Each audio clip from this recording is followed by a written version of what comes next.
back, and this is my speech.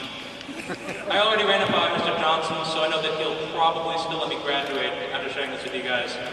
So here it goes. Actually, to begin, I hope you're all inspired by the story of Pete and his multifaceted shoes. He's a nice cat. So, I spent a lot of my childhood wanting to be a lot of different things. I wanted to be a paleontologist, a cowboy, a linebacker for the Baltimore Ravens. At one point, I wanted to be a stay-at-home dad. But I'm going to college for political science instead, and that'll be pretty cool too.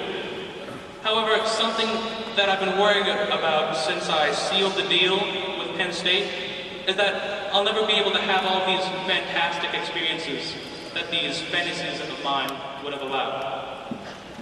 I'm sure that a lot of you have been struggling with the same thing. What I'm getting at is that we have our entire lives in front of us, and if we fail to live them to their utmost potential, then we really haven't done anything. My advice to you, advice that I'm trying to follow myself, is to seize every opportunity, to live life on the edge, to do what you're inspired to do, because only then will you truly feel satisfied. Allow me to expand upon this idea a little bit. There are a million different things that you could be doing with your life. You could be a sous chef for some 4-star restaurant in Paris. You could be a cameo in some B-movie whose only line is "Release the Kraken." You could be a homeless vigilante who's trying to escape the long arm of the law in some forgotten Everglade. Whatever floats your boat. And yet, so many people in the United States, in the world at large, find themselves taking hapless desk jobs, working 9 to 5, punching in and punching out, without saying much of anything to anyone. I'm sure that this lifestyle could work, and does work for many people. But I could so easily see myself feeling suffocated in an environment so stifling and potentially lifeless. Instead, I find myself being drawn towards the outdoors, towards nature and communication, and a life of breathing and feeling connection with everyone and everything around me. I can see that I'm starting to sound a little bit like a hippie, but I still stand by my position. If you find yourself facing half a century stuck behind a desk, and that idea terrifies you, then you should probably reconsider what it is that you're planning to do with yourself. Life is too short to be spent doing something you absolutely hate. With that in mind, passion seems like a pretty reasonable word to be throwing around at this point. I'm sure that every one of you has something that you're passionate about. A hobby that gives you a much-needed distraction from the darkest, deepest, dankest corners of applied calculus or environmental science. Having something that you actually care about and that you can spend your time doing is a necessity for everyone. But some lifestyles really just aren't conducive to fueling hobbies. A lesson that I learned from the inspiring movie Devil Wears Prada is that being a secretary for a fashion designer may offer glamour and baskets of Benjamins, but it could also require a sacrifice of pretty much all of your free time to some big name like Meryl Streep. That sort of dedication is great, but only if it's something that you truly care about. It may have worked out for Anne Hathaway in the end, but that's only because she realized that her connection with her boyfriend was infinitely more important to her than Gucci or Versace. If she stayed at her job any longer, she probably would have ended up pushing her boss down a flight of stairs.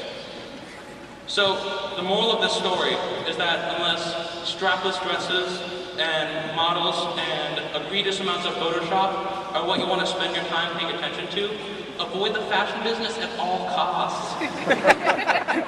Instead, look for something that you can actually spend your time doing without throwing up in your mouth. When I first told my grandparents about what I was writing my graduation speech about, I could tell they couldn't quite get behind this philosophy. You're gonna need to find food somewhere, they kept on saying to me. I think I may have made it sound like I was promoting the idea of homelessness, which is not necessarily what I'm doing. Necessarily. What I am promoting is the idea that your bliss, your contentment, may not be found where the masses have found it. The suburban home with 2 kids and a well-manicured lawn certainly has its draws, security and predictability. But to many, the monotony of suburban living only leads to the feeling of being trapped. And so, while I should reiterate that I'm not trying to say that you should all starve yourselves, it's important to consider that as an option. So there it is. That's my life lesson. Take every opportunity afforded to you, from the most mundane to the most fantastic, and embrace it. Choose the lifestyle that you love, not the one that your mom loves, or that your friends love, or the one that telemarketer on TV says you should love. Because as long as you're trying to impress other people with your accomplishments and your ambitions, the only person that you're going to leave feeling dissatisfied is yourself.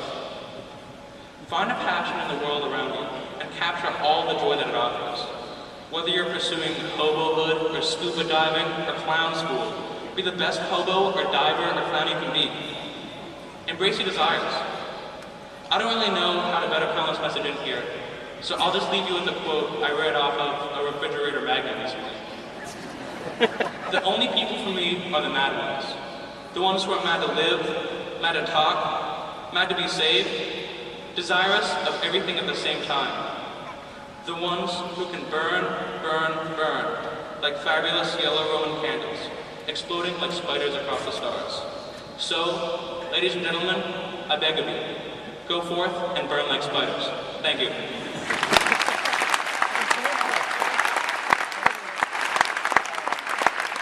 That's one hell of a refrigerator magnet.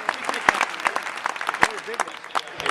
So, alright, the next step is I'll be introducing the real brains and brawn behind this operation, the rest of the Senior Senate.